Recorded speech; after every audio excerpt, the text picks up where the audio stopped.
அடைக்கிறதுக்கு இன்னொரு இடத்துல கடன் வாங்கணும். அதை அடைக்கிறதுக்கு மறுபடி பெரிய கடன் இன்னொருத்தனை வாங்கணும். சில பேர் கடன் கொடுத்தவன் கரெக்டாக கொடுப்பான், சில பேர் ஏமாத்துவான். மாட்டிக்கணும் போயிட்டு. ஃபர்ஸ்ட் நீங்கள் 2 லட்சம் கொடுங்க, உங்களுக்கு நான் 3 லட்சம் தரேம்மா. அப்புறம் 3 லட்சம் கொடுங்க, 5 லட்சம் தரேம்மா. அப்புறம் 5 லட்சம் கொடுங்க, 10 லட்சம் தரேம்மா. 5 லட்சம் கொடுத்ததுக்கப்புறம் ஆளே இருக்க மாட்டான். அந்த 5 லட்சத்தை யார் அடைக்கிறது? சொன்னவன் சொல்லிட்டு போயிடுவான். அதுக்கப்புறம் அவனோட கான்டாக்டும் இருக்காது. இன்னொரு இடத்துல போய் இதே மாதிரி சொல்லி அவன் இதே தொழிலை செஞ்சுக்கிட்டு இருப்பான். அவன்கிட்ட போய் நம்ம லாக் ஆகணுமா? கடைசியில இது அங்கதான் கொண்டு போய் விடும். நீங்க என்னங்க பணம் சம்பாதிக்கிறது ஒரு தப்பாங்க, நம்ம குடும்பத்துக்காக நம்ம சம்பாதிக்கிறோம், கரெக்ட்.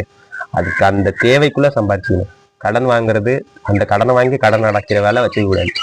வாழ்க்கை க்ளோஸ், அதோட முடிஞ்சிடும். அதே போல அதிகமான ஆசையை வளர்த்துக்கிட்டு அதிகமான தேவையை தேடி ஓடக்கூடாது.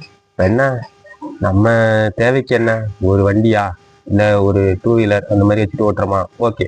கார் வாங்கணுமா, வாங்கலாம், கொஞ்சம் டைம் எடுக்கணும். அதுக்கான பணத்தை நீ சம்பாதிச்சு சேர்த்து வச்சு அதுக்கப்புறம் கார் வாங்கி வீடு வாங்கி எல்லாம் பண்ணு. 2 வீலர்ல போயிட்டு இருக்கேன், அவன் கார் வாங்கிட்டான், நானும் இன்னும் 2 வருஷத்துல நான் கார் வாங்கியே ஆகணும். என்கிட்ட இப்போ ஒரு 3 லட்சம் தான் இருக்கு, 40 லட்சம் கார் வாங்கணும், 3 லட்சத்தை கட்டி நான் இஎம்ஐல எடுக்கிறேன்னா க்ளோஸ், வேலை முடிஞ்சுது.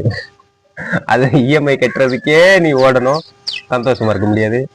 வெளியூர் போகணும், வெளிநாடு போகணும், இப்படிதான் ஓடிட்டு இருக்கு.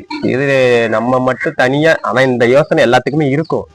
இந்த யோசனை எல்லாத்துக்குமே இருக்கும். எதுக்குடா இப்படி கஷ்டப்படுறோம், ஏன்டா நம்ம மட்டும் இப்படி வந்து வெளியூர்ல வெளிநாட்டுல வந்து கஷ்டப்படுறோம், இப்படி இப்படி சம்பாதிக்கணுமா, இப்படி சம்பாதிச்சுதான் நம்ம வாழணுமா அப்படின்னு ஒரு கட்டத்துல தோணும்.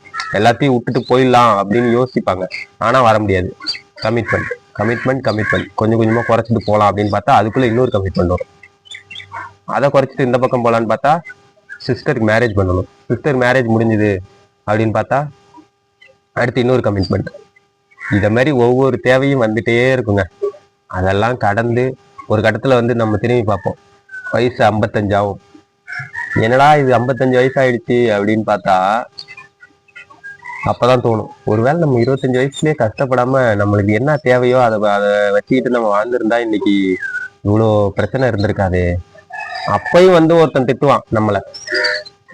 யாருன்னு பார்த்தா நம்ம யாருக்காக உழைச்சோமோ யாருக்காக சேர்த்து வச்சோமோ அவனே வந்து நம்மளுக்கு திட்டுவான். என்ன செஞ்சீங்க எனக்காக அப்படின்னு சொல்லி கேள்வி கேட்பான்.